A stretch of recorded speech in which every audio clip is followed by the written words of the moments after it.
Hello and welcome back to Rev Real Estate School. I'm your host, Michael Montgomery, and today what we're talking about is how you can accomplish all of your social media in 30 minutes every single day. So that's all it can really take if we want to have a successful social media strategy.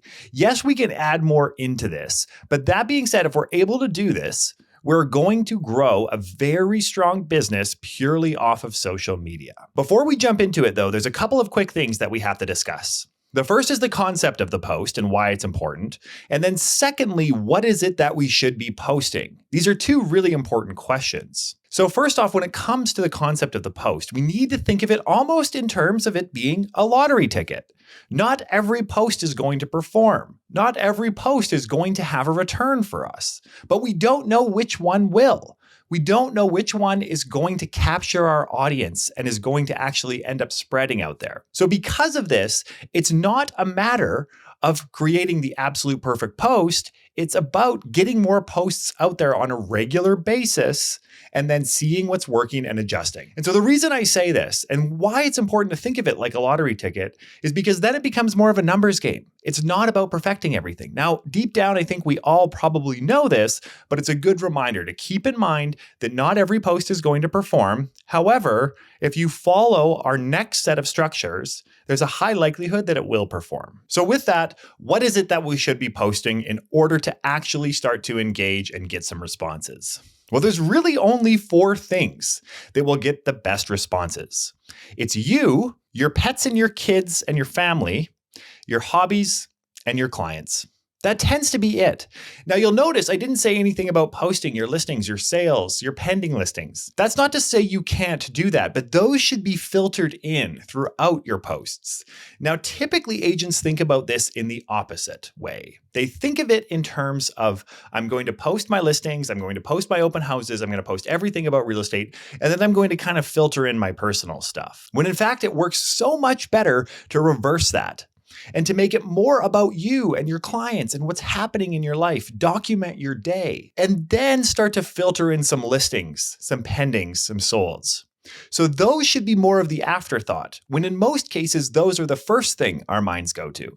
So the listings and things real estate related, the things that we think we should be posting should actually be more of the afterthought. And then the more that we're posting about ourselves, our hobbies, our family, our friends, our pets, and our clients, those are the things that are going to perform well. So that's the first place our mind should go when we're thinking about creating social media content. Okay, so now let's jump in. How can we actually get our social media done in 30 minutes every single day? Now, there is a structure that we're going to walk through, and this structure involves a few different things. It involves creating posts, it involves brainstorming posts, it involves actually engaging with people that we're following and that are following us, and then it also involves building our network. So this isn't just a 30-minute mindless scroll. We are actually getting into doing things that are going to actually have a result. So let's start with the first task. The first task should take you 5 minutes. This is what we call the high fives. Now, the high fives, if you haven't heard us speak about this before, it comes from a great colleague of mine, Sean Carpenter. He came up with this concept. At the start of the day, you're going to go into social media and you're going to comment on 5 posts. So you're not allowed to actually react or like, you actually have to comment. And because of that, you're going to create more engagement. Now, the other thing you can do is you can also send DMs, but I find commenting is just easier. So we're going to spend 5 minutes scrolling through and seeing if we can come up with 5 comments in that period of time. Now, here's the trick. If you hit 5 minutes, then you got to move on to the next thing.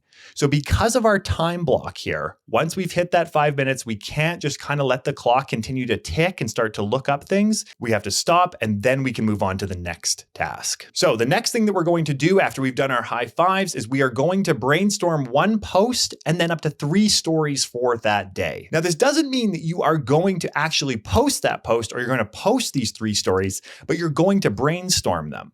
And so what this is going to cause you to do is going to cause you to stop, look at your calendar and think through where are you going to be that day? And can you have a story of you out setting up your open house signs?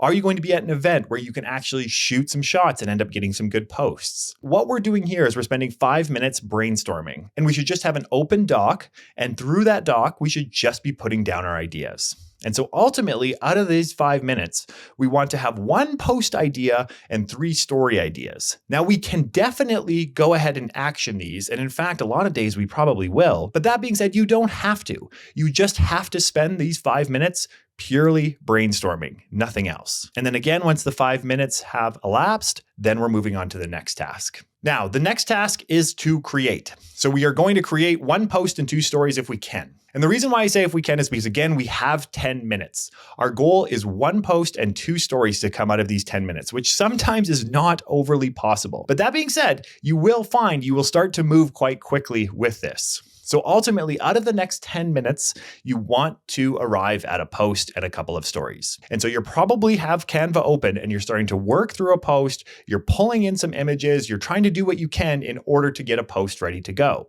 Now, with that post, you may use it, you may not use it. But that being said, you have to spend those 10 minutes actually creating.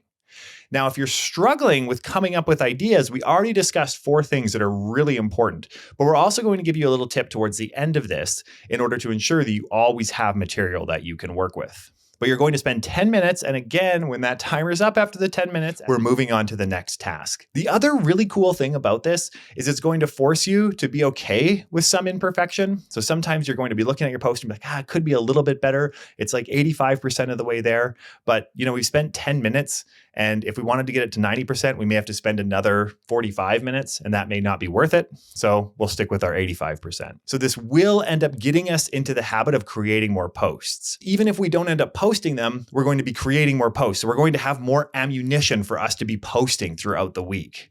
So even if we're not using them, we have them now ready to go, which is typically the biggest blocker, is not having the content to post. And because you spent the 10 minutes, you should end up at the end of the week having some pretty good content that you can work with. Next, we're moving on to the task of posting. So you're going to go in and you're going to look at your previous posts that you've created over the last few days, or even the posts that you created that day, and you're going to post something. So you're going to make a post or you're going to do a story. So once you have done that, that should take you about 5 minutes. You have now posted on social media, you've interacted with people, you've also started to brainstorm other new social media posts for that week or those upcoming days. And then of course, now you've actually posted as well. Now for the final 5 minutes, what you're going to do is you're going to start searching and you're going to find 1 to 2 accounts or people to follow. So if you're using Instagram, or even if you're using Facebook for that matter, but if you're using Instagram, LinkedIn, Twitter, anything like that, you're now going to go in and you are going to start following accounts. You want to aim to follow 1 to 2 target accounts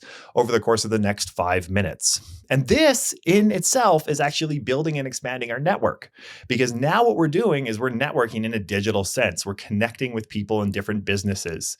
And so we are actually isolating 5 minutes of our day to do that and to start to follow these accounts. And you'll be quite surprised at how that is then going to lead to conversations, which then leads to deals. And so that wraps up the actual 30 minutes. So if you do that every single day, you are going to build a very strong social media business. If you struggled with social media consistency, this is an absolute trick that you can put into play where you are then going to become a consistent person on social media. Because you are setting aside 30 minutes and you actually have start and end times for each one of these tasks, it's going to force you to actually move through each one of these tasks.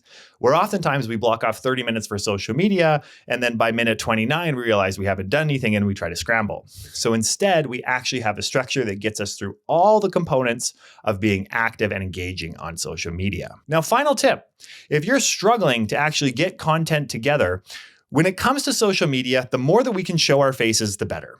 Now, I know sometimes we're not overly comfortable with that, although I do find in the real estate industry, most of us are quite comfortable with that. But that being said, the more that we can show our faces, the more engaging the posts are going to be. So how can we actually start to do this? And a lot of agents have figured this out.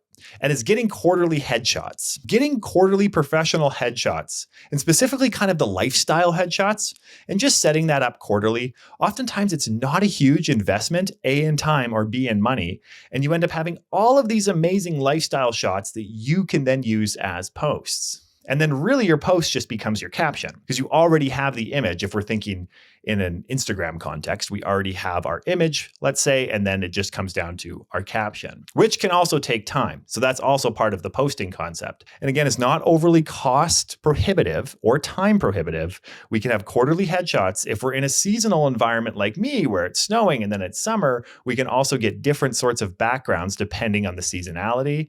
And then you'll always have tons of material for you to work with. And this can work, honestly, in all sorts of social media platforms. Thank you very much for watching or listening to this episode. Remember, you can reach out anytime at revrealestateschool.com, or I'm on Instagram at the.michael.montgomery. Thanks again, and we'll see you in the next lesson.